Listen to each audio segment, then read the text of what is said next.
Good morning, this is Kevin Pollock with Prince William County's Office of Historic Preservation. I'm standing here in front of the historic stone bridge that carried the Warrenton Turnpike over Bull Run, the stream just behind me, during the American Civil War here on Manassas National Battlefield. Thanks for joining us for the conclusion of our 159th anniversary Second Manassas Campaign video series, where we've been bringing you a series of live videos from sites related to the Second Manassas Campaign, and then also videos that you can find on our YouTube channel as well. Today, September 2nd, 2021, marks the date when the Army's transitioned from the Second Manassas Campaign that lasted from mid-August of 1862 until September 2nd of 1862, and they transitioned into the next campaign, which would become known as the Maryland Campaign. But the Second Manassas Campaign overall was very much a watershed moment in American history, and especially in American military history. For about half a month, the two armies had been maneuvering, fighting in several different engagements throughout northern Virginia, but ultimately here along the banks of Bull Run, where the first major Union defeat of the war occurred 13 months prior, another Union army, this time John Pope's Army of Virginia, supplemented by portions of the Union Army of the Potomac, were defeated by Robert E. Lee and the Army of Northern Virginia. The night of August 30th, 1862, Union soldiers withdrew across Bull Run using what was at the time a wooden span. The stone bridge had been destroyed earlier in the war, so the recreation that you see behind me, or the reconstruction of it, was constructed in the 1880s, but Union troops spilled back across Bull Run the night of the 30th into the morning of the 31st, and then John Pope and his army found themselves safely behind the defenses of Centerville early the next morning. Robert E. Lee continued to try and find a way to get at John Pope and his army before it could fall back into the defenses of Washington. Lee would send Stonewall Jackson and half of his army on another march around Pope's army, this time headed for the Battle of Ox Hill or Chantilly that took place in the midst of a large thunderstorm on the evening of September 1st, 1862. Pope's army was able to escape again and make its way back to the defenses of Washington by the morning of September 2nd, thus once again ending the Second Manassas Campaign.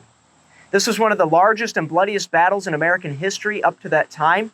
In the 3 days of the Battle of Second Manassas from August 28th to the 30th, there were about 22,000 soldiers killed, wounded, missing, or captured.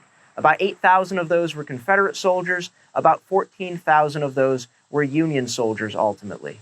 But this was one of the watershed moments for the Confederacy, and really perhaps the high watermark of the Confederacy during the course of the American Civil War. This would serve as a springboard for Robert E. Lee and his army's movement north across the Potomac River, beginning its first invasion of the North by crossing that river from September 4th to the 7th of 1862. The Union troops that had been battered here at Second Manassas and along the Virginia Peninsula throughout the summer of 1862 would march out from the defenses of Washington and engage Lee in another battle, one to be even bloodier than the fighting here at Second Manassas, the Battle of Antietam, fought on September 17th of that year, the bloodiest single day in all of American military history, which would lead, of course, to the announcement, Abraham Lincoln's announcement of the preliminary Emancipation Proclamation.